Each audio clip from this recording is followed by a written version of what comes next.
Hello fiber friends, today we will be learning the Tunisian crochet rib stitch, and much like any fiber arts we will be starting with the slip knot, where you will take your yarn, flip it over itself, hold on to the X that you have just formed with the two crossing yarn pieces. From the behind that loop you just made, you will take two fingers and pinch the working yarn that is connected to the big ball of working yarn or big ball of yarn that you will be using, and then pull it through that loop. Today I will be using a 10mm Tunisian crochet hook, and this is just so that these stitches are easier to see. You will put your hook into the loop and then pull on that working yarn to tighten it up. Now this stitch is worked in multiples of 4, so you can't just make any number of stitches. It is going to have to be multiplied by 4, and then you add 2 to that number, whatever number that it is, however long that you want it to be. Today I want to repeat this pattern twice, and because it's multiples of 4s twice will be 8, and then you add 2, and that is 10 stitches. So I will start off with a chain of 10. So to do a chain, you take the working yarn, you will grab it with that little crook of your hook and pull it through that loop that you made with your slip knot, and that is your first chain. Let me show that again. Right in the crook of your hook, you will pull that through your loop, and that is your second chain. And we will do that until we get 10 chains.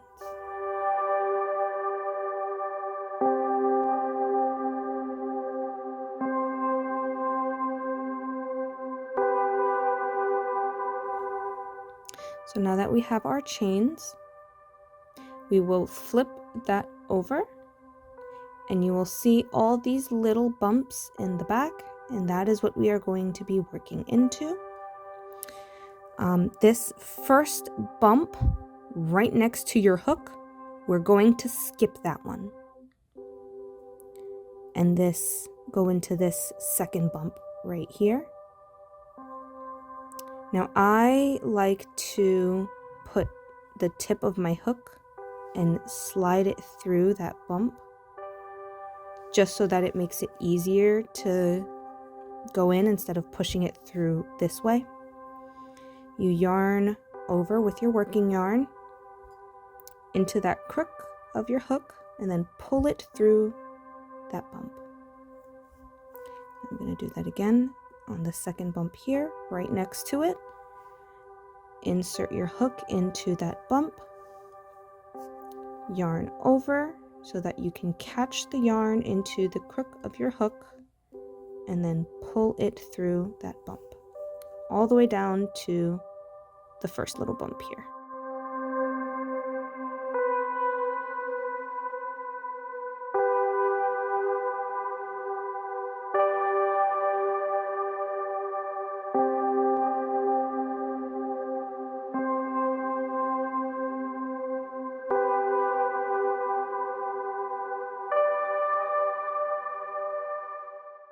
Okay, so I have finished all these chains, and we will count each loop on our hook. That's 1, 2, 3, 4, 5, 6, 7, 8, 9, and 10. So we have 10 loops on our hook. Now what we're going to do is we are now going to catch that working yarn, the crook of our hook, and pull through one loop like that, and then pull through 2 loops at a time. And you're going to continue to pull through 2 loops at a time until you get to the end where you only have 1 loop left on your hook.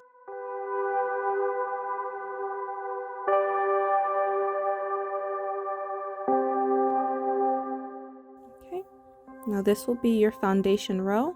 This is how most Tunisian crochet is started. Right here, this is how it will look. Now this stitch is a combination of the Tunisian knit stitch and the Tunisian purl stitch. We learned those earlier. I will try to have links to those stitches specifically if you need a more in-depth explanation or you want to see them fully. I'll leave those links in the description box below. But what we are going to do is we're going to skip this first loop right here, because this loop right here counts as our first stitch. Now we are going to start with a Tunisian purl stitch into the next two stitches. So we will put our hook behind our yarn right here, insert the tip of the hook into this front bar on this loop. You see this loop right next to right here. The bar that is closest to you, you will insert your hook through that, pull your yarn down, over, and then yarn over and pull through that one loop. Now I'm going to show that again. You will put your hook behind your yarn, find that next loop, the one right next to it right here. You can see this. Now this bar that's closest to you, you will insert your hook into that bar, right into that bar there. Take your working yarn, go down and around your hook, yarn over, and then pull through that loop. You will only do that 2 times.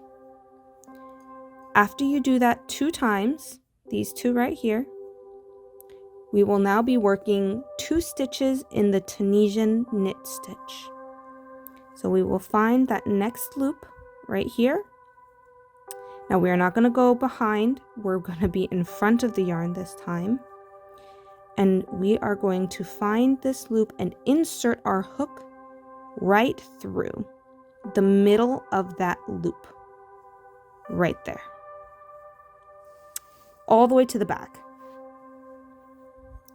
Take our yarn, yarn over your hook, and then pull through that loop. Now we're going to do that one more time. This next loop right here, insert your hook right inside of that loop right there to the back, yarn over, and then pull the yarn through that loop. If I can get that. Now, this is actually a perfect example of how you can actually mess up. I accidentally put it into this little section here and not in here. So I completely missed this and accidentally went in between. This is an easy fix. If you catch it early, you literally just let go of that loop off of your hook and you pull it. And now it's like it didn't happen. So now what we're going to do is we're going to find that loop, actually go through, because you see that bar there, you want to go into it, yarn over, and then pull through. So now you should have 5 loops on your hook. 1, 2, 3, 4, 5. 2 of them should be the purl stitch, and you can see how this yarn goes over that line, and this is the knit stitch, and you can see how it goes through these loops. Now we're going to repeat this section over again. 2 purl and 2 knit. 2 Tunisian purl stitches, 2 Tunisian knit.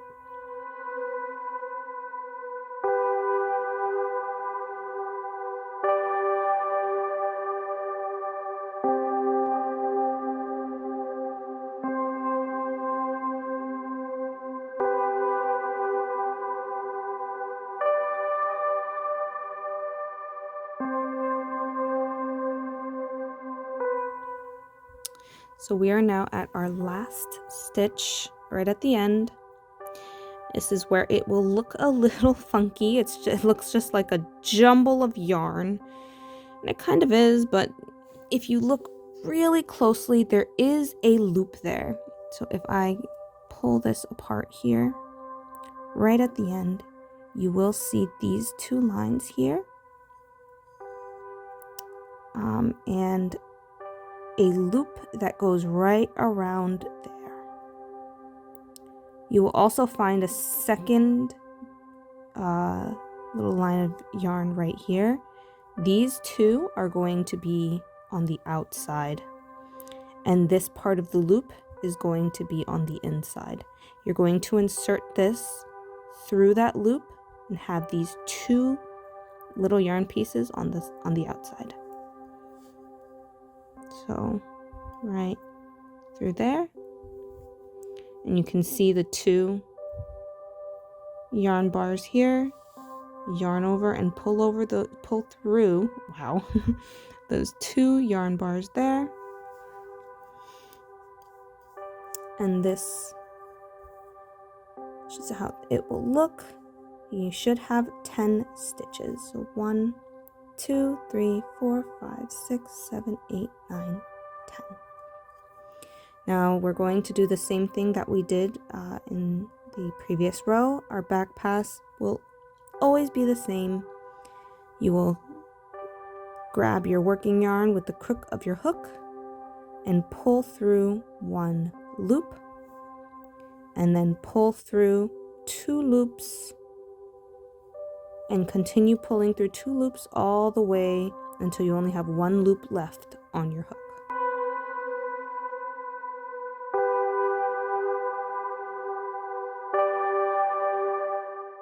Okay. Now this is how it's going to look. You can already see the pattern forming just a little bit, especially with these two right here, and you can see that these two are a little different. The next row will be worked in the same way. You will start off with 2 Tunisian purl stitches. So you lower your hook behind your working yarn. We're going to again skip this first stitch here because this first loop counts as your first stitch. So the next loop right after that, we're going to insert our hook in that first bar that's closest to us. And we're going to take this working yarn down around the hook and around again, just so that you can pull that yarn through the loop. I'm going to show that again with the next stitch that's right next to it right here. You will bring your hook down behind your working yarn.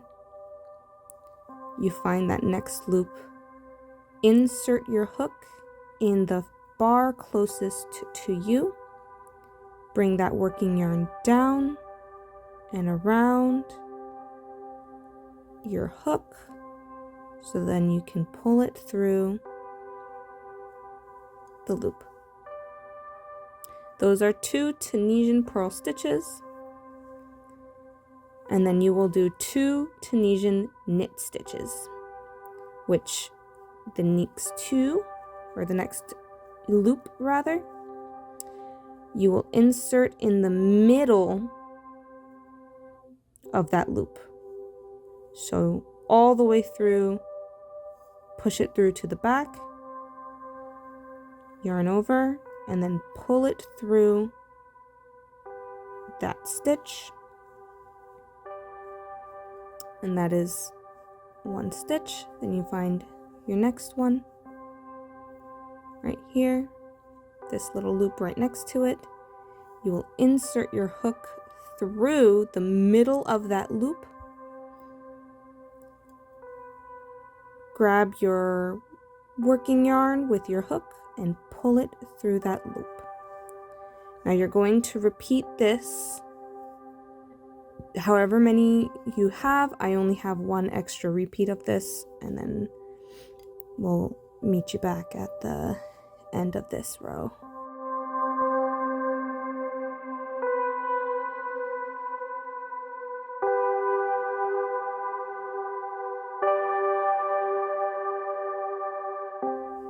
Okay, now we are at our last stitch, and again it looks funky. It usually looks funky. Sometimes you may need to pull it apart just a little bit, but you will see that last loop and that extra yarn bar that goes off to the outside. You will pull those two outward and insert into the middle of the loop with this yarn bar on the outside. So you want 2 yarn bars on the outside. Right here. You see those 2, they will X across each other. You will yarn over and then pull that through.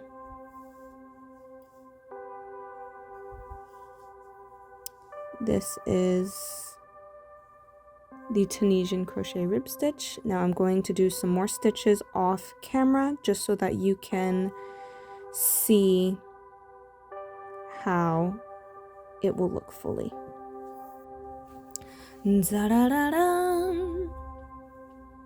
So this is how it looks. It is supposed to emulate the ribbing for like cuffs or necklines. You can, instead of doing 2 knit, 2 purl stitches, you can do 1 knit, 1 purl stitch, and the repeating stitch will only be multiples of 2 instead of multiples of 4. You can do 3 purl stitches and 3 knit stitches. That would be multiples of 6 instead of multiples of 2 or 4. So it does depend on that. For this one specifically, for this pattern specifically, it is multiples of 4. However long you want to make it has to be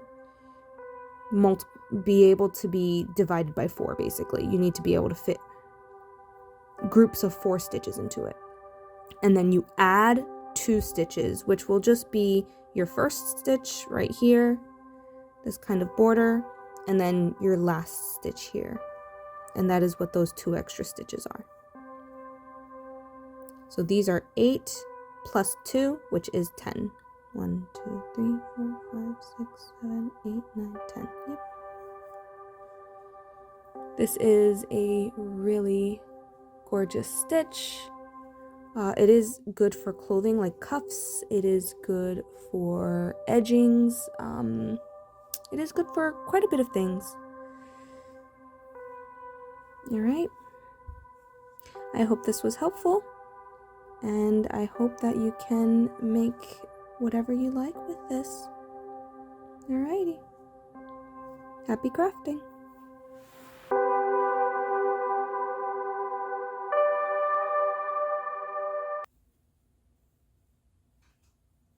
Hey, baby.